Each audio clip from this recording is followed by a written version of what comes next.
All right, we're live. Good. All right, let's get stuck in. Welcome, guys. Helen, I just got to ask, what's going on? Where are you, or is that for real? Like, That's, it's a virtual background. I stumbled on them while I was playing around with Zoom last night, and I just thought, if I can't get to the beach is going to come to me. that's fantastic. Is that part of the new update? It's part of Zoom. I've never seen that before. Yeah. If you, I'll show you later, but and you can upload your own images. I've actually had a graphic designer do one that's got all my logo and everything. Pretty good. I love it. Love it. Wow. Hey, Dan. Plants coming in. Good. All right. Well, we'll kick it off. We've actually got a whole bunch of questions. We haven't been on for a fortnight because Easter we missed last week. So there's a few questions that have built up a little, I guess. Look, as usual, a lot of questions around, JobKeeper and government things and all that. So look, people need to know, they need the clarity. So we'll have to give them the answers that we can.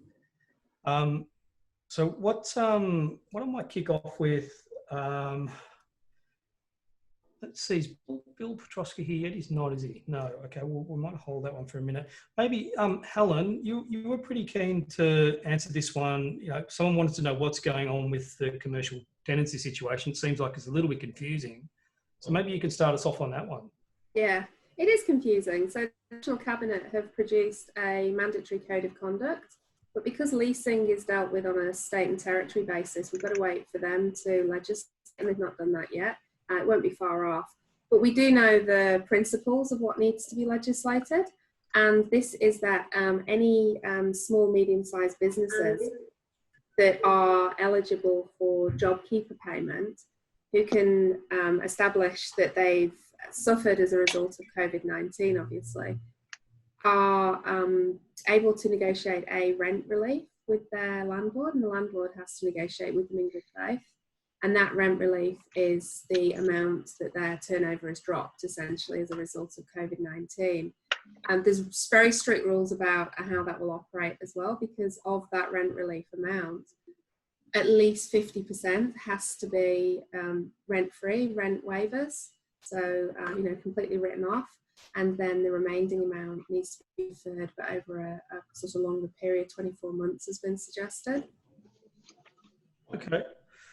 So, I mean, that's all good and well. I mean, is it a compulsory negotiation piece? I mean, does that have to happen?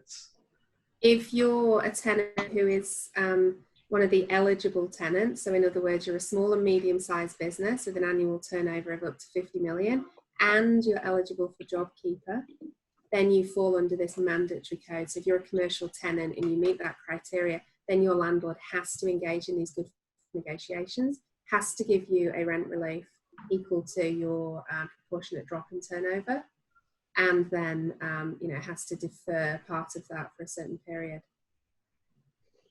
Okay, interesting. Wow. And what on the landlord side of things? I mean, poor old landlord. But I mean, I suppose they get mortgage relief, or they're getting mortgage relief, land tax deferrals.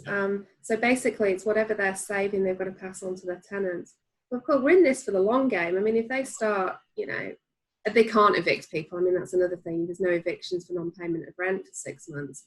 But if landlords, don't look after their tenants, then who's going to be in these premises when this is all over? Yep, absolutely. All right. Well, it's interesting. Well, that's great. Thanks for helping. I mean, it seems like it's still a little up in the air, but thanks for adding a bit of clarity to it. Yeah. It's a bit up in the air, and people are just, I've been speaking to people all week. Surprisingly, I've still got a voice left, but people don't want to have these conversations with the landlord. And that's where I can jump in and help, because, I'm used to negotiating with landlords, and I'm not scared of them. So I can help people with that. Okay. All right, great. Actually, you did a great article, which we helped share during the week, and it linked through to you and what you're offering there, Helen. So we'll make sure people get that as well, just when this goes into Facebook as well. That's great. Thanks, Trevor. Yeah, great. All right, fantastic. Thanks, Helen. There was an interesting one that actually came up during the week, and we sort of already touched on this in our little behind-the-scenes meeting, guys. But Danny, you raised it. Hi, Danny. Hi. And Matthew, you tuned in on as well. But maybe, Danny, if you can start us off, because this is a really interesting one, the SME guarantee scheme. So basically, what is that and how does it work is the question. Yeah, so I kind of found out about this through my accountant originally. She said, just get yourself into a position where you're not going to be in a bad position. And it kind of falls in line a little bit on the same parameters as what you were saying, Helen, in terms of the SME position. So if you're turning over under $50 million, there's the SME guarantee scheme. I'm just reading some notes off my other computer here. Is loans, unsecured loans up to $250,000 with a max term of 3 years. No, it's interest only for the first 6 months, no repayments for the first 6 months either. So the first repayments start on the 7th month. 4.5% rate because the government is covering basically half of it. So the government is securing facility essentially. The loans are purely for essential working capital expenses though, so you can't go for a loan to pay out another whatever you might have. So it's for genuine working capital expenses. If you had, say in our situation, we have a short-term finance facility that we put in place early last year. So they would have to, in our scenario, deduct any repayments that we make towards that from the weekly amount that would be considered as our working capital expenses. So we wouldn't be able to pay that back using this money, but it's a good safety net, I think, if you can qualify for it. There are some qualifying things that you need to adhere to, just general stuff. And then they do assess each of the businesses based on past, current and future trends and where you see yourself going to be. You have to provide financials and all of that same kind of stuff, but because it's unsecured, it's not as stringent as what a secured facility would be. So yeah, it's a pretty amazing offer. I bank with the NAB. I think a couple of institutions are doing this, but I literally did an online inquiry and then I chatted to my banker and yeah, it got moving very quickly. And they're very understanding and appreciative of your position, no matter how much or little you've been affected, and understand that you also want to be in a position where you can just protect yourself for what might come as well. Yeah, I think it's a smart move because a lot of people have been asking the question, you know, this is all fine, but after the dust settles, is that going to be a negative or a bad mark against your name? And I don't believe that's going to be the case because there's nothing. This is out of everyone's control. There's nothing you can do about it. If you're affected, you're affected. Yeah, exactly. Business. Really interested to see how that all plays out. A couple of questions I've seen floating around on the Facebook page as well around, do you think that banks will take this into account with earnings and all of that kind of stuff? So I'll be really interested to see how all of that kind of rolls out and how, loss in revenue or income might affect any future lending. Well, anyway, it's a great offer. It seems almost too good to be true. I know. For a short-term facility, I mean, full disclosure, our other short-term finance is at crazy, 3 times that rate. So that is, 4.5% is, and if you think about really, really good. 15, 20%. Yeah. So that's just crazy. So it's great. And Matthew, you sorry? Sorry, can I just add to that as well? One of the great things about what the government's doing and saying to lenders, just to add to what Danny was saying, is that if you decide as a business owner you want a credit facility for, say, $50,000, and you don't need it right now and hopefully you won't need it, you can still take out the loan for $50,000. And if you don't draw down on it, then you won't need to pay any interest. If you draw down 20,000 of it, then you'd pay interest on the 20,000, not the full amount of the 50,000 that you've taken out the credit facility for. Yeah. And there's also no penalties for early payments or anything like that as well. So that's even better. Awesome. Wow. Okay.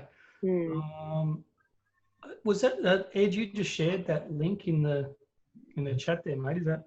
That's exactly the information we need, is it? That's the details of it all, yeah. There's also a list in there of banks that have signed up to it. So I don't think that list is comprehensive because NAB wasn't on it, but they're obviously doing it. Yeah, they are, Reach out to your bank and touch base with them. That Treasury website's actually quite good. It's got good fact sheets on the JobKeeper, the cash flow one that they're talking about with the 10 grand to 50 grand onto your tax bill. So yeah, there's some cheat sheets on all of those in there, but that's the SME guarantee one that we've been talking about. Fantastic, great. And Matthew, you've been through and had a look at the application process and how all that works too. Is that with NAB or is that with someone else? Yeah, no, it's with NAB as well. So yeah, similar sort of process with Danny going through. So yeah, just got to provide your last financials. And one thing that came up last night that in our community call is that apparently if you go through one bank and they knock you back and then you go to another bank, you won't be able to get it. So I think, is that right, Danny? Yeah, it is. They did say that to me on the phone. Yep. So if you've already applied for this with another institution, you can't get a double up. So it's, yeah. So I think it's always, if you have a pre-existing relationship that's great with a bank, I mean, go to them. I'm sure, I guess as long as they're already signed on to this, but there's probably going to be something on offer. Everyone is very understanding. Yeah, that's right. And look, they are like, it's taking a bit of time, like following up. They're a little bit slow on getting the paperwork out and stuff, but obviously they're just getting smashed with it, right? But I'm finding what Danny was saying, reiterating that, they're very understanding, that's for sure. All right, great. Good. Thanks, guys. It's a good little tip there. Look, this is a pretty broad question, I guess, but I found this actually quite amusing. Someone asked, are other tradies still busy too? And it's like, it's almost surprised that they haven't slowed down. In actual fact, a lot of people have got busier. So, and look, we've seen, it's a little bit of a mix. There's some people that have experienced a little bit of a drop off, but for the most part, at least the people we're working with, they're busier than they've been ever. I don't know if, so Matt Jones isn't on the call here either, but he was saying the same thing from a site shed perspective and tradie web guys, that there's no sign of people slowing down. I don't know, Matthew Jones, I mean, in your community too, I mean, what are you seeing, mate? Oh, we got some that are ramping up and have actually just put new guys on because, you know, they're in certain government contracts and they're actually now sort of really pushing, you know, because some facilities are now vacant, right? So they're actually now pushing to get certain things done, especially before the end of the budget, end of the financial year. But on the flip side of that, we have got some who have lost a lot of their, as an example, we've got a plumber that, from the Hunter Valley, and they do a lot of obviously on the hospitality in that area, do a lot of the rental properties there. We're pretty much overnight, the Hunter Valley, all the vineyards and all the events and shut down, all their businesses shut down. Hospitality related, yeah. Yeah. So because they're in that pocket there, it's all about the vineyards, it's all about the events, and it's all about Airbnb properties, and so yeah, they just got overnight boom. And we've got other people like that. We've got other people that had some contracts with Harvey Norman and they install work, and whether it be gas and other appliance installs, that just got shut. So it's segments, right? It's segments that are affected. Yeah. That's where the real focus on pivoting to where is the business and, you know, other sectors is really critical. I mean, there's still work, it's just in other places. That's right. And that's that whole thing which we talk about, it's that resetting, you know, it's just that now's the time to really reset and, well, how sustainable is my business long term? What happens if that, you know, is this going to happen again? But yeah, like for a lot of those people, again, the good thing that we're seeing, especially in this community and obviously communities that we're involved with, that they're not freaking out. They're just taking the opportunity to actually get better, you know, tighten up the 1%ers, do better with their marketing, do better with their tracking, do better with their team culture. So they're really using the time wisely because they know it's going to last forever. I just see a comment from Tamara. G'day, Tamara. She's saying, yes, busier. But it's, and I thought Tamara may have been affected. I mean, a lot of her business is in solar. And I thought that might be considered, maybe people would see that as a luxury, not an essential right now. But hey, well, if the work's there, grab it. Yeah. I feel like the domestic market is remaining quite steady. There is a little bit uncertainty around high value work for us at the minute, I guess, where construction is concerned. But on the flip side of that, with the design offering in our business, it's going bananas because people are at home thinking about all the things that they've been putting off for years. So we're getting lots of those types of inquiries. I finally got a minute to sit and think about what I need to do. So in the kind of domestic market, there's lots of work going around. So yeah, I guess from that side of the fence, it's fairly good. Yeah. I made a point of doing what we've all been saying, doing, printing out a client list and going through and ringing, contacting each of the clients. And I made a point of contacting the ones that I know lease premises, because I've probably helped them get into those premises. And just, I was all excited. I've got these great lease packages. I can help you negotiate rent release. And we got to the bottom of it, and they weren't eligible because none of them have had a drop in revenue that would put them into that bracket where they'll be covered by the mandatory code. So I just suddenly thought, well, there's still a deal to be done. We're still in a pandemic. We're still, there's still going to be problems. So we're still going to do deals with landlords. But obviously, it was just great to hear that some of them haven't had that 30% drop in revenue. That's the magic number. Yeah. But that's in saying that, though, that's why we in particular have been looking into this scheme of getting the loan or the cash there, because I think it's going to hit our industry a little bit more in 6 to 12 months' time. Sorry, that's my dogs. In 6 to 12 months' time, when maybe the big spending isn't starting right now. So yeah, it'll be interesting anyway to see how it kind of plays out. The other one, Trav, that we've seen is there's a heap of examples, I think, across all spectrums. And even if you look back to the GFC, there were businesses doing well and there were businesses struggling, and there's always that spectrum to fall in. But one of the things we saw with Lee, one of the Tradiematepro clients this morning, is while his work's dropped off, the average dollar value of work has increased. Right, interesting. So he's doing less work, but making just as much money. So. Can't argue with that. We've noticed that from marketing as well. There's less inquiries coming in, but higher conversions. So they're basically getting better value for their money with leads coming into the business through SEO and Google Ads. Ah, great. So a lot of the shit's being filtered out. Yeah, tie kickers. Yeah.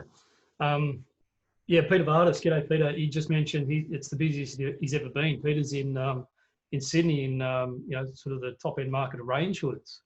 I would have thought, again, people coming into someone's home with range hoods, that might drop off, but no, Peter's killing it. So good on Peter, yeah. All right.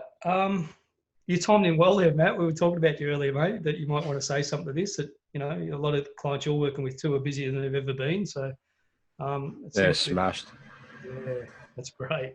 Good. And Facebook, it's a great time for Facebook ads. Like Facebook ads are performing really well.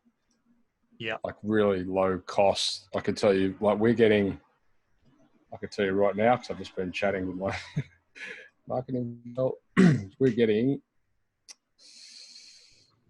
100%.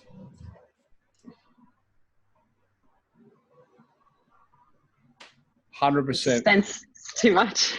100% completion on our video podcasts for 22 cents each. Oh gosh, that's not bad. And we had 136 of them in 4 days. 22 cents, 100% playthroughs, and 170 playthroughs. 50% playthroughs, 50% playthroughs for 17 cents. It's because 3/4 of the world is sitting on their phone all day long. Same. So yeah, it's good. And Google Ads cost per click on words has come down across the board, which is, and I think as well, maybe that's, I don't know why that is. I mean, I guess either there's people searching, not as many people searching, or there's just not as much noise in the marketplace because maybe people are pulling campaigns or whatever. But we're going to handful of clients that have just doubled down on their marketing budget, and they've had record months. Fantastic. I've seen I've got a stat off Facebook, or one of the guys who do a lot of Facebook marketing, and just a decline, like, the decline in search, obviously for travel, decline in search for education, and obviously then a big flip around online gambling. Surprise, surprise, alcohol. So it's been quite a shift in, what people are actually searching for and where they're getting sort of, what people are looking for is different. I read something that, I don't know if it applies in this downturn, but every downturn in history, in recent times anyway, sort of last century, contraception, cosmetics, and candy, the 3 C's, boom. I mean, I don't know what people want to hit and make themselves feel good. I don't know, and alcohol's the other one. So who knows? It's interesting. You read some of this stuff, you don't know if it applies here or not, because it's a little bit of a different world now. Yeah. All right. There's some good questions. Craig Robinson from New Zealand said he's seen massive response from his Facebook advertising. So that's great. And that's, you can't actually get out and do the work yet, but because they're in lockdown in New Zealand, of course. But it's great to have the backlog of inquiry. That's good. Is that Facebook ads, Craig, or is that just like getting engagement off posts? Can we open up the mic for Craig? I can. I will do that for us. Where is he? Well, while Craig's coming on there, I've just got the stats from a mate. It's sort of increase in traffic and searchability. Home improvements up 64%. Yeah. Wow. Gym and fitness is down 95%. Is that on search, Matt, or is that on conversion? It's on certain industries are going in this climate for B2C targeting. So I'm pretty sure it's on search. It's not on conversion. I think it's on search. Okay. We're seeing as well, we're getting a lot better response out of like relationship marketing. Because, and it's probably a testament to the fact that cost per click on Google and things like that have gone down, but people are now going back to providers that they know, like, and trust. And so people that are implementing, contact points through emails and that kind of thing are generating quite a lot of work, because people aren't necessarily jumping onto Google looking for it, but their lights are still going out, the toilets are still blocking. So that's been interesting. Yeah. Just answering your question, Trav. That was just boosting posts. I'm a very simple person. I just keep it simple, but I need to learn how to do a bit more, do some ad placement in that space. So maybe that's something I need to touch base with someone on that. So what sort of response are you getting? Is it when you say you're getting a massive response, do you mean like people are liking them, or like are you actually getting people?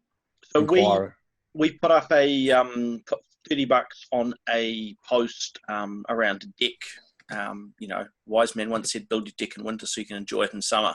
We say, build your deck in winter so you can enjoy it in winter. So I just can't get over a Kiwi saying deck. Oh, no, it's great. How big is it, Craig? At the moment. So we put that up, $30. We've got the result came in reach of 7,000 people, 14 messaging conversations. Of those 14 conversations, we'll get to do probably 12 quotes, and from the quotes that I've talked to already, I've done a couple via Zoom where they're willing to do that. Some people aren't, but where they're willing to do that, I'm looking reasonably hopeful that we'll actually be able to convert some of those. I guess as perspective, if I can convert one of those jobs, one of those 14 leads, I'm completely winning for spending $30 on it. Yeah, hell Absolutely. Yeah. Hey, Craig, do you want to be our marketing manager at Tradiematepro? Doing quite well there. I think Mikey's doing a pretty good job. You can have it if you like. you get the cheaper than we can. Yeah, good on you, mate. That's well done. Good news. I've just chucked some more budget on that, and I'm trying to come up with another smart ad that's just about as clever. When I do, I'll put that up as well to try and get some likes onto the page, as well as, because we've only got about 100 likes, 100 followers. If we can boost that up to a couple of hundred, that would be awesome. And yeah, but some ad space we can do it better would be awesome. But we've actually managed to get a quite good tight circle for targeting our local community. Are you boosting the ad straight off when you post? Are you boosting it straight off the post, or are you boosting it through the ad builder? Just through the post. Yeah. You can get a lot more granular if you go through the ad builder, even with a boost. Yeah, no, that's something I want to look into. I managed to get it with I think it was about a 5K radius. I'm sure it might be a 10K radius, which with our geography works. But but the ability to pick quite granularly would be quite good for, that immediate radius from us is good. But outside that radius, to be able to go and basically pick suburbs, or even more granular down to parts of suburbs would be awesome. Maybe Trav, we should do a case study on Craig's deck. Yeah, let's do it. Yeah. Hey, Craig, you need some more likes, buddy. Give your business a plug, mate. What do you call? Bespoke Wooden Solutions. And where are you? Wellington, New Zealand. Good on you, buddy. And hey, everyone just like the page. No one sees where the likes come from. Yeah, just like we'll all like it. That's all right, mate. And you can't post Google reviews because if you post a Google review from Melbourne, it looks a bit sus. But you can still like our page and follow us. See what we're doing. Good on you. Thanks, Craig. Thanks, mate. All right. Actually, we do have a question Craig raised earlier in the group, in our private group, but it was around practical work site controls, and just digging a little deeper on that. It's given the situation in New Zealand, they're in lockdown, soon to be let loose on the world again.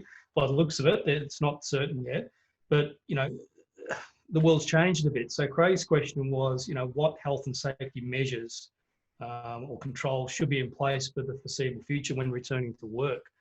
Luxy, I'll throw that one to you, mate. That's your bag. What do we got there? Yeah, well, I think it's all been said though. I think everyone's really clear on the social distancing. I've got my little bottle of sanitizer. Yep. I think we all kind of, you'd have to be living in a cave if you didn't know what they were at this stage. So I don't know if there's much value in going into too much detail on those, but it's really the common sense elements and the more the practical implementation of those, like being able to work, if you're working side by side, and I've spoken to quite a few tradies where you physically, your job requires you to work in close physical contact, and how do you stagger your work and program your work in a certain way that you're not crossing paths as much? Can you look at your break times rather than everyone congregating in the lunchroom at the same time, or can you reschedule so that someone has a break earlier? It's all those little practical things that are starting to come out more in workplaces. People have been really good. All the workplaces I'm connected with, everyone gets it. Everyone's been following all the social distancing. There hasn't been one issue or one problem with people just not doing it. It's probably just become normalised behaviour now. And I guess we'll find out how long we have to maintain it for. They're talking about 6 months, maybe longer. It's just becoming the way of working. So I can go into more sort of detail than that, but I'm not sure it's going to add much more than what people already know at this point. Yeah, so it's practical common sense, but in some great tips there, like staggered breaks and things like that. That's a great thought. Really, you don't want your team wiped out should the worst happen. So the other one is setting people, if they're a bit sneezy, and if people are a little bit fluey, then don't come into the workplace. And some people in workplace have been really freaked out when people sneeze. I was in a meeting the other day and I could feel a cough coming, and I had to hold the cough and then get up, walk out of the room, cough and come back in, because it just feels really weird coughing or sneezing around people at the moment. Yeah. And you feel like you've got leprosy or something. So it's more just, being really aware and mindful of all that. And as I said, the workplaces everyone seems to be really good, and maybe overdoing it, sterilising, and people come in from outside their normal workplace, they're following them around and sterilising where they've been, and it's probably gone a bit over the top in some areas as well. Yeah. Isn't there a meme getting around that it's I used to cough to cover a fart, now I fart to cover a cough? I saw that meme the other day. That was great. Good one. I love it. Yeah. All right. Well, Trav, one of the things we've suggested and working with Braden and Tegan on inside Tradiematepro is creating a document that has what we'll do on job site and what we expect the customer to do on job site. Great. That they can sign. So it sort of goes through we're going to make sure nobody turns up to site with a cough with all the symptoms. We do this, we do that, and check all that. So Craig, if you want to chat to Tegan about it, jump into the Facebook group and do that. But that one-page document just it's about training the customer, and you can use it as part of your process. And this is once again another great example of something that's valuable in normal world, never mind COVID world. And you can use that document, get them to sign it so it's real, and it also gets them saying, don't use the area that we're going to be in during these times. If you need anything, check in with us, give us notice. We'll manage other tradies on site, whatever it is. And just preempt it. Yeah, well, actually, there's been a couple of templates shared. Steve, you did an awesome one that some of our clients have used, mate. And sending that out without people actually asking for it, just sending it out to customers and showing how proactive people are and concerned for their safety and all that, it's actually won people business. But they've got, oh, okay, I'll use this guy. They really know what they're talking about, and they make me feel safe to want to use them. So it's actually been a bit of a selling tool. I think we touched on that a bit last time on our webinar, but it's been very helpful, actually, yeah. And I think particularly for people having tradies come into their house and knowing that they're not coming in and infecting everyone, they're being mindful. They're aware of all the obligations to follow and communicating that and marketing that. I think we spoke about that last week. Clever marketing tool, really. It is. It just puts people at ease that people, the tradies coming in, they've thought about it, and they're taking those practical steps themselves. Yeah. All right. Interesting. Peter Didas just said he's asking people to actually leave their house while these guys are in there. Which, hey, look, if you have to be in a confined space in someone's house, that could be the solution sometimes to take a safe approach on working there. I think it's really important as well to recognise that you need to look after your welfare of your guys, because if they get sick, they could destroy your whole business for 2 weeks. Like you could all go down, and there's 2 weeks lockout, shut down doors, everything. So you need to protect your guys as much as look after the customers, if not more. Yeah, that's a good little segue here, because we did have two people asked pretty much the same question here. Do we have any tips on keeping staff motivated and focused during all that's going on? Look, maybe Coxie and Ed as well. I mean, you're the face of this, mate. A lot of the coaching and what's going on in there. But I mean, Coxie, motivation and focus. That's your world, mate. What can we give people a tip? Give them some tips. Well, you have to be prepared to invest in your people, particularly if people are working in isolation, particularly if people aren't coming together as a group or a community. So if you're a business owner and you want your people motivated and you want your people inspired, you've got to make a decision about what are you prepared to do to add more value in investing and grow the people you have around you, because your success is going to be determined by the people you surround yourself with, how good and how effective those people are. Now, I'm not a tradie. My life's been leadership for the last 30 years, as you know, Trav. But when I listen to the conversation between all of you guys that are involved in the trade industry, I wrote down here, the future will never be like the past. I think everyone's got to get their mindset around that in any industry. We're talking about the trade industry right now. The future is going to be different to what the past was, how we all used to do business. Like you just said, some people are leaving their homes while tradies are in there, okay, as one example. That's not how it used to be. That could be the new world of how we do business with tradespeople. I've also written down here that growth equals change. So, for example, change does not equal growth. So if you want growth, what do you need to change? Now, in relation to your people, what is it you need to change so that they will be more motivated, so that they will be more inspired? You need to ask yourself that question. You also need to understand that if you want to grow, there's got to be a process. So if you want to motivate your people, if you want to inspire your people, there's got to be a process to that. It's not just going to happen. So, for example, my clients I'm just using the example, are now Zooming with me anywhere between 2 to 4 hour sessions. Sometimes it's the business owner for 4 hours. Sometimes it's the business owner for 2 hours with his marketing person after him for 2 hours. I've got one client that wants me to do 4 one-on-ones to grow the people they have in their business. Before I used to do it face-to-face. We used to meet in the boardroom. But in any industry, people are asking right now, what do I need to do to motivate? What do I need to do to inspire the people that I have in my business to keep going through this very difficult stage? Now, for whoever's listening to this or watching this right now, you need to go and Google Abraham and Hicks emotional guidance scale. I use this with every client. There's 22 levels of emotion. Now, with people working in isolation, if you lead teams, you need to know where those people are emotionally on that chart. And it can change from day to day. You can't lead people effectively if you don't know where they are emotionally.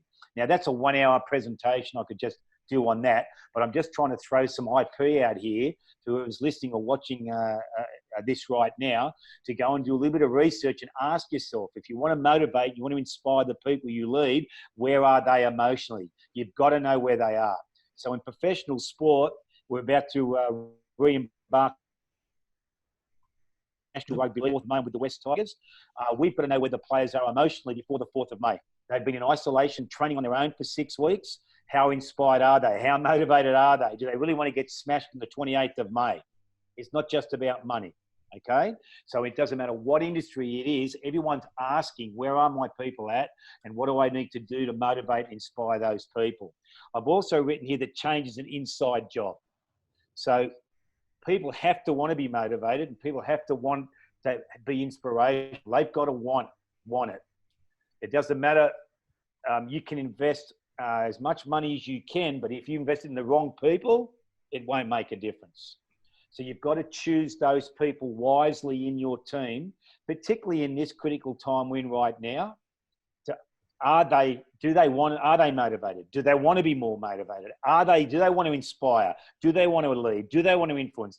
Can they be counted on? You've got to ask yourself those questions as well. I also wrote down here that change is the price we pay to benefit others. Okay? So if we want to bring about change, we want to inspire and we want to motivate people, it'll come at a price. It won't just happen. You can't sprinkle magic dust on people and they get motivated and they get inspired. Okay? So that's another really important point. And we are right now living in an era of change. I mean, I'm 57 years of age. I've got 5 businesses in the leadership space. And I've traveled around the world 57 times. And I've never, ever, ever seen anything like what we're going through right now in business. The whole world is going through the same thing. The world is going to change. It's going to come out different in 6 months' time. So it's a wonderful opportunity. It is. That's what I'm saying. Don't cut in on my talk, Jonesy. Okay? All right? Now, if you're a business owner listening to this, you've got a great opportunity right now to pivot. Because the way we did business isn't going to be the same in 6-12 months' time. That doesn't matter what industry we come from. And you have to accept that.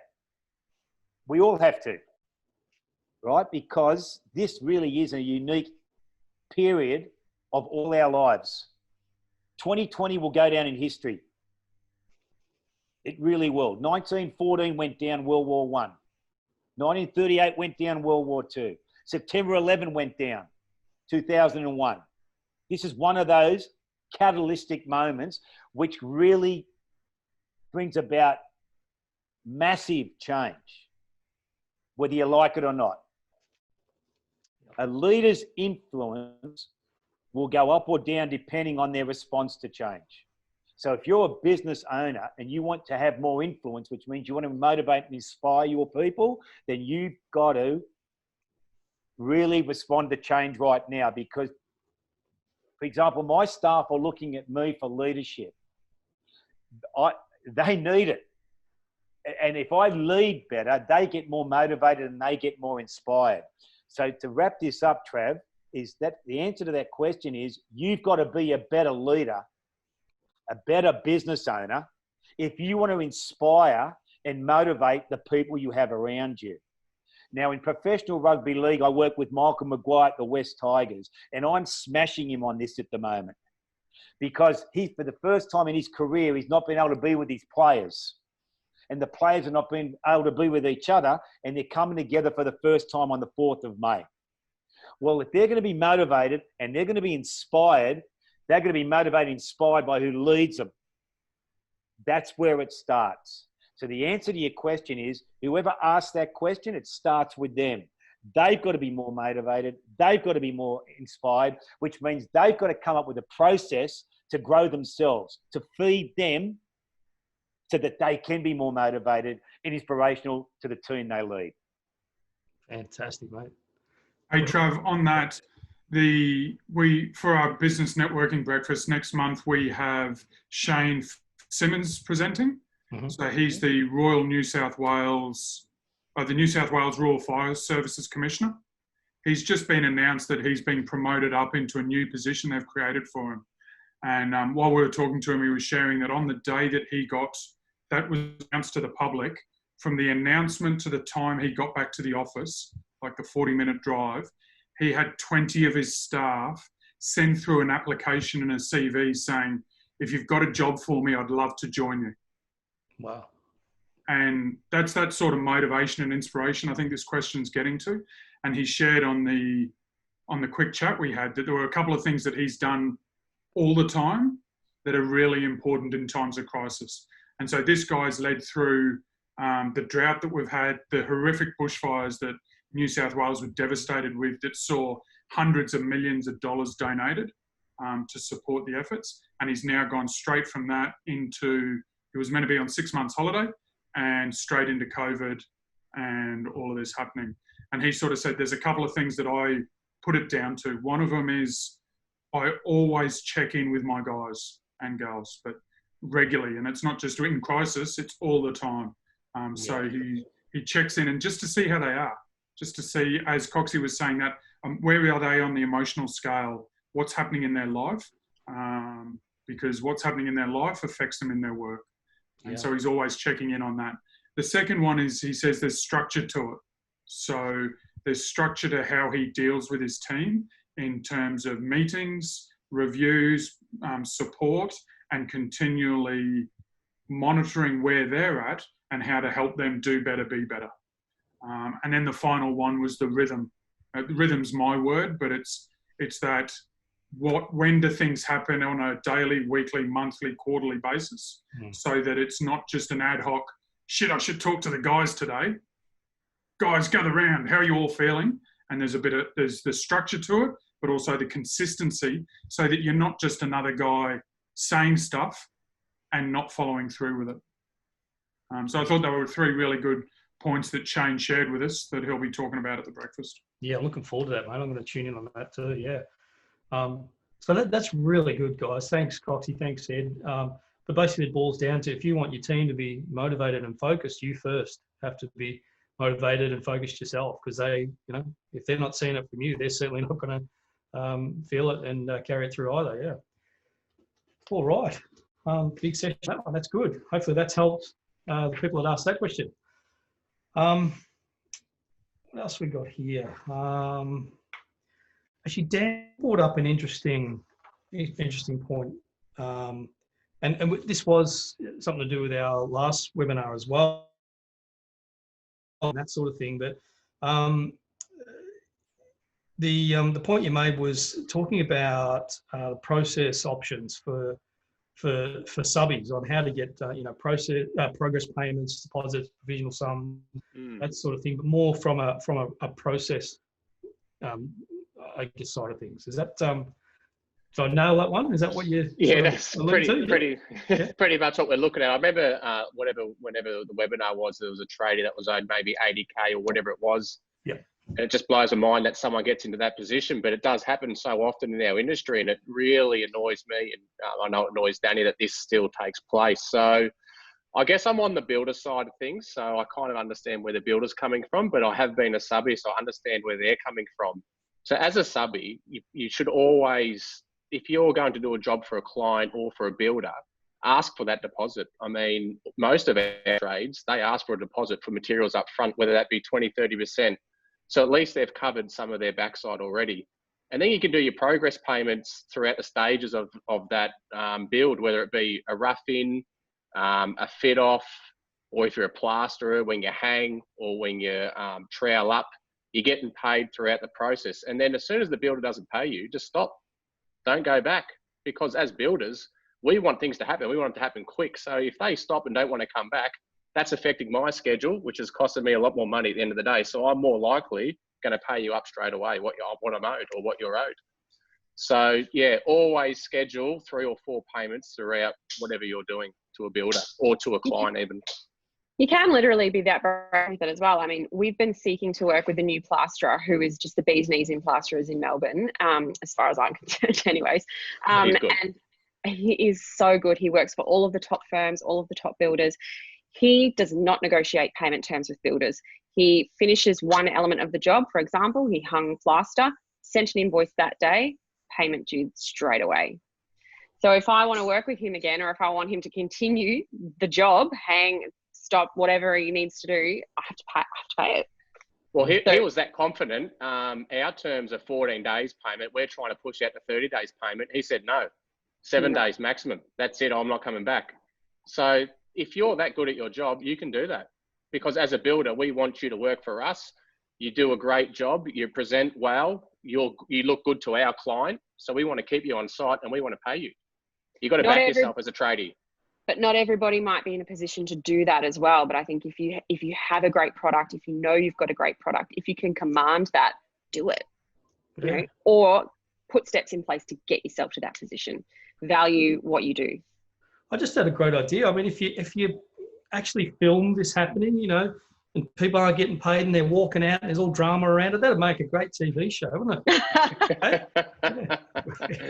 What would that be called? I don't know. Anyway, yeah, that's good. All right, well, that's great. Good tips, man. Thank you. Yeah, thanks, there. All right. Something else that has popped up. We're nearly there, guys. Has there been any more questions coming, Mikey, from But they haven't. Group? No. Okay, good. So, all right. So, probably back to you, Stephen. There was, I think it was today you mentioned, there's some changes that have, and it's important we mention it, from Fair Work, and that connects with the JobKeeper funding. There's something relating to that, yeah? Oops, you're on mute, mate. That helps. Fair Work have structurally changed the Fair Work Act. So, and they've aligned it to the JobKeeper program.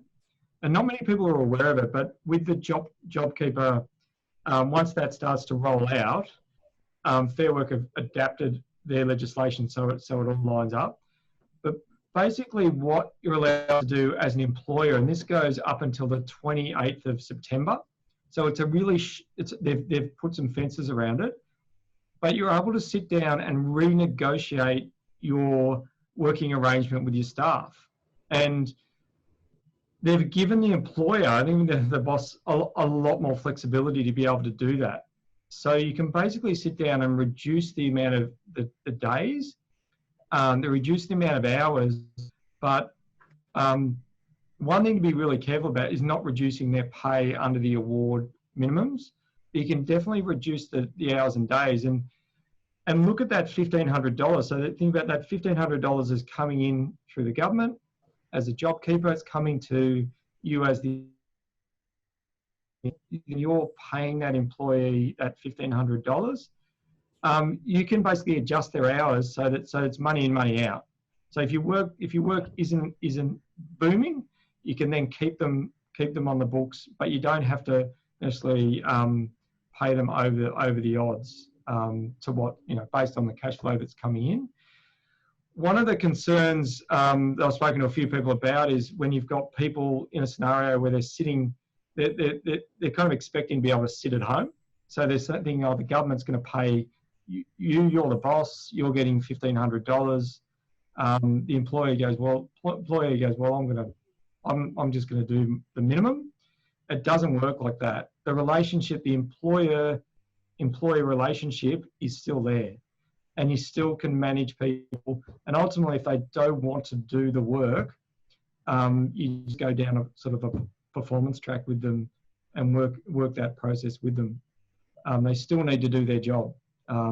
It's going to be a strange scenario the next few months, because people will be getting, part-timers are getting a pay increase. People that are earning less than $1,500 are going to get a pay increase. People are going to come down to the hours to line up with the $1,500.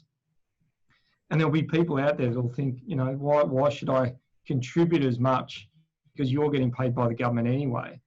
That's where I keep all the basics around communication, the motivation, all the reasons why the business exists hasn't changed, and it's keeping all that over communication, I guess, with staff and getting them on board and engaged with where the business is going, is really, really super critical during this time. And the other one is people when there's not enough work, it's keeping them productive. How do you actually sit down with someone and say, there's not enough work, but you need to work certain hours? It's being proactive. It's moving into that proactive space and going, what plans can we put in place? How do we improve a part of our business? So once all this coronavirus thing goes away, we're ready to springboard into the next stage. And being able to manage all that with staff is a really complicated, it'll be a really interesting couple of months to see how all that plays out. And I'm kind of just sitting here projecting some of the scenarios that'll eventuate, and be prepared to manage people in the right way to get the best outcome for the business.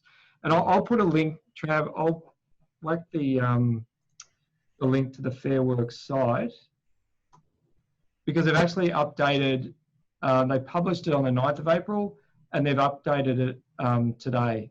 So this is an evolving thing. So even, anyone who works in this space, you're really checking the website every day. But as I said, they're trying to align the funding with the Fair Work system so that they all work in together. Yeah. Interesting changes, man.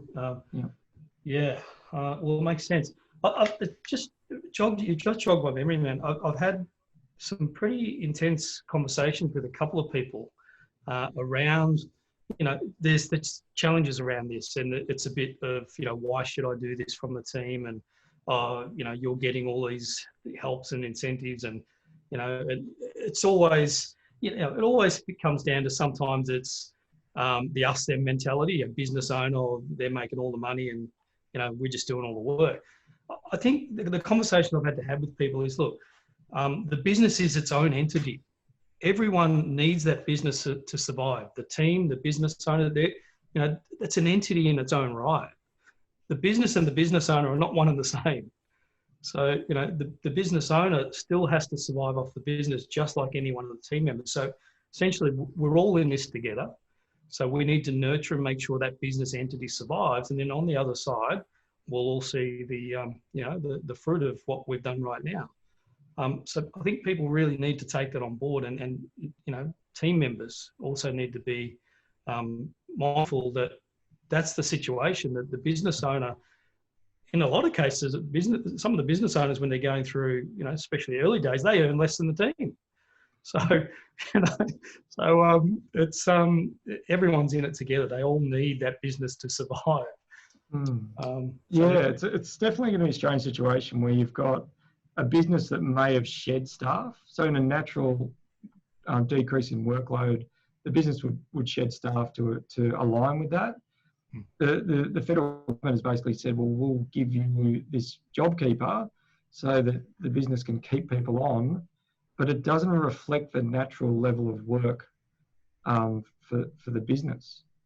So it's trying to align sort of an artificial situation with the productivity and everything that the business needs to do, which is the normal running of the business. And one of the things I was saying to someone today, it's people need to do their job. Really, it's that basic. You're employed to do a job, and you need to do that job to the best of your ability. And there's a thing in employment law called a reasonable lawful instruction. And you can ask people to basically do reasonable and lawful tasks. And if they refuse to do them, if they sit at home and say, look, you're getting the $1,500, I'm not going to do it. You can basically manage them in the same way that if someone just refused to come to work, it's the same. But yeah, it'll be interesting.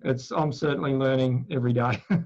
I've been doing this for a long time, and it's some days I just scratch my head over some of the scenarios that are coming out of the woodwork. But yeah, got it. All right. Okay, we did have a couple more questions. Thanks, Steve. Anyway, mate. But we did have a couple more questions on more, JobKeeper, the BAS, the processing. Look, I was going to get Bill Petrosky to tune in. He wasn't able to make it today. Look, I don't know if anyone wants to speak to this. Has anyone processed their March BAS? How did it pan out? I guess the question is, the government's saying all these things are going to happen. If you actually process it, what's happened? It's like everyone's ready to do it. I know I haven't done mine yet. Do you want me to tell you? I've done mine. You've done yours. Go for it, mate. What's your experience? So pretty much this. So through the account. So if you're owed, okay, so if you're on a tax payment plan, stop the payment plan now. Okay, so stop the money going out of your bank right now. Okay, so number one. Number two, obviously, depending if you're actually, you still owe the tax when you do your March BAS. If you owe the tax man, then obviously the credit will come off your debit that's owing. Cool. If you don't owe the tax man anything, then you will get a tax credit, money into your bank. There will be a credit there, like from a credit perspective. But essentially, because it's so fluid, is that whatever you've owed at the moment, you're better off just stop paying it. Wait till you get the checks and balances, from the BAS. But my recommendation is get your March BAS in now. You know what I mean? So get that in. And because a lot of that will then obviously work out where you sit. And obviously they're using your PAYG as well. The PAYG, what you're putting in there, that's obviously, from Stephen's point of view, HR point, that's how they're going to calculate a lot of the return that cash back. Because they're saying a cash back, so everyone's thinking they're getting cash. That's not the case. It's a credit. Yeah, it's a tax credit. Yeah. So that's where it's getting mixed up. But my thing is, this is where you just have a good relationship with your accountant. Say, hey, Mr. Accountant, can I stop this direct debit now? Because this is what everyone should be doing. You want to stop the tax man from taking money out of your bank account, okay? And the tax are obliging with that. I'm just going to let you know they've done it with me, okay? So this is all the stuff that I've already done. So you're not taking any more out. I'm going to wait. And then I've been advised, and again, don't worry about paying anything yet. We'll wait till the next BAS. Yeah, you can defer your tax as well for 6 months when it's done. Fantastic. It's like anything. I think like across the board, everything we're talking about, isn't it? It's been on the front foot, being proactive. Whether you're talking to your bank, whether you're talking to your landlord, whether you're talking to your team, whether you're talking to your accountant, it's just been on the front foot and planning. I call it preparing the fort, right? I mean, making sure that the fort is secure. Like secure the fort, stop stuff going out of your bank account, try and minimise stuff, and then you can then reset for the future. Yeah. You don't get if you don't ask. Exactly. That's it. Yeah. It's exact. But it's amazing how you still talk about, like we were talking about before, like, and Danny was talking about that loan. Like so many people, like on our community call last night, a lot of people going, "Oh, what loan's this?" I said, "You're kidding, aren't you?" And why I shake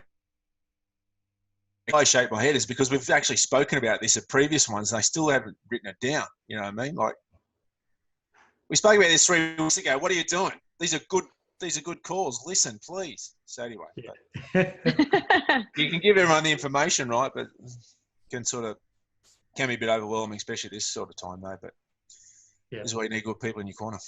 Yeah, but great point. If you don't ask, you don't get. The more requests you make, the more successful you are in business. Hanging around with some pretty successful dudes, that's what I see. Like they just make so many requests of so many other people. And the rate of their request is so much higher than those that don't ask. And that's one of the super elements that I see for people that really are successful. They ask those questions. Yeah. And Alex, you work with a lot of us from a booking perspective. I guess you're getting all this ready to process. It's been your world lately. But look, similar sort of experience to Matt. I guess it's it's all going through as should be, or what's the feedback? Absolutely, Trav. And this will be great, particularly for some of our smaller clients. So typically clients that, as an example, might lodge $6,000 worth of PAYG for the quarter. Yeah, so that $6,000, once they lodge their March BAS, that will be credited to their account. And then once they lodge their June BAS, and again, they lodge $6,000 worth of PAYG, they will get that back. And then the ATO will then top that up. Yeah. So when I say that, the total amount of credit, if you were lodging $6,000 worth of PAYG each quarter, the total amount of credit you will get on your ATO integrated account will be $24,000. And it's even better for small businesses that might only lodge, say, $2,000 a quarter because their employees are apprentices or something like that.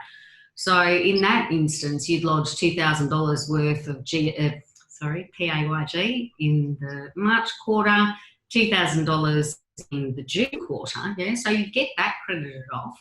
But the minimum amount of this PAYG credit, yeah, is $20,000. So as well as having your $2,000 for the March quarter, $2,000 for the June quarter credited, you'll also get another $6,000 credit in April, and then another $5,000 credit at the end of June, and another $5,000 September.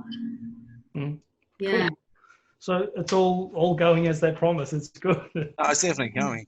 So just to clarify that, so on the PAYG for your March quarter too, it's like if you're doing the 6,000, you're going to get an $18,000 credit, right? Because it's 300% for your March. Is that right, or is that just on the monthly? So on the March quarter, so I think it was 300% for the March. Is that right? So just to clarify that, so there are some of us that lodge our PAYG quarterly, and some people that lodge PAYG monthly. So as a larger business, you would have lodged your PAYG at the end of January, for January. You would have lodged your PAYG for February, yeah? And then when you lodge your PAYG for March, the government or the ATO looks at that and says, okay, so whatever you've lodged as your PAYG for March, we'll triple that. Absolutely, as you said, Matt, we will triple that PAYG to take into consideration that you've probably paid that for January and February as well, and so that would be the credit. Yeah. Yep. Awesome. But yeah, it's definitely all happening. And look, my point of view is the quicker you get this in, because this then rolls into your cash flow forecaster, Trav. This is what I'm trying to get everyone to get an understanding here of, what's going to be down the road of potential tax debts. How's that going to be, how's that going to look? What are you up for some of these reimbursements, the job keeper, apprentice subsidies? This has got to be in your cash flow forecaster. It's going to be hitting you in a few weeks' time, a couple of months' time for some people. This is why it's about being on the front foot and managing it. Yeah, good. And look, again, I'll just going to give it a bit of a plug, but that first month of Tradiematepro support, we've thrown it out there for free. Come and get that support. Now, what we are focusing on is just what Matthew's speaking about, is helping you to basically get a health check on where you are right now in terms of cash position and what you're going to look like for the next 3 to 4 months. And is this survivable for you? How can we make it survivable for you? And not only that, how can you actually continue to grow during this period? So that's what we've been focusing on. And there's been a few people come through and had really helpful. The door's still open. People want to come in and get that support and experience. Then highly recommended. Again, we'll share that. Sorry, Trav. People asked me with what you were saying there, what's the fastest way for me to change, Coxie? The first, number one is who leads you, who's advising you. That's the number one thing to bring about positive change in your business, in your life, your personal life. Okay. And that's what Tradiematepro is offering. Advice, leadership, strategies, experts. I mean, that's, if you're listening to this right now, you're watching this right now, that's why we're doing these, to try and reach the community, the trade community, because unbelievable advice to help you bring about positive change. The second thing is, what are you listening to? I say to people, if you want to change fast, what are you listening to? Which is podcasts. So, for example, all this gets taped and it goes back out. It's like a podcast. This is very powerful if you're listening to this type of subliminal information. You know what I mean? If you start listening to stuff like this, you're going to start making better changes in your business and your life. And the third thing I say to people is, what are you reading? What books you're reading, and what blogs are you reading. So if you get those three things right, and that's what Tradiematepro offers, you're going to change for the better. Okay. Yeah, awesome, mate. Good on you. And yeah, that's one element of when you come into the Tradiematepro community, is you can have direct access to anyone you see on this screen and a few others that couldn't be here today. So to have those people around you acting as pretty much your virtual board, anything you need, anytime, answered and supported with. That's been one of the most powerful elements in our program. So yeah, that's one thing that you can come in and experience. All right, so we've shared that link back out, tradiematepro.com.au/join. If you need that help, you get in there and we sort you out for a month and get things back on track if you need it. All right, guys, I'm out of questions unless we've got something else to add. I saw there someone who was reading Traction, great book. Who mentioned that? Danny, well done. Yeah, great book. So that's one we could recommend for sure. Yeah, we've been implementing that for probably 6 months now. It's process, but yep. Yeah, there's some good stuff in that book for sure. Yep. All right. Well, on that note, we'll leave that there. We'll tune back in again next week and see where else we can help out and see what questions we have then. But guys, have a great weekend. See you guys. Thank you so much. Right. Thank See you, you. everyone. Bye. Thank you. Bye-bye.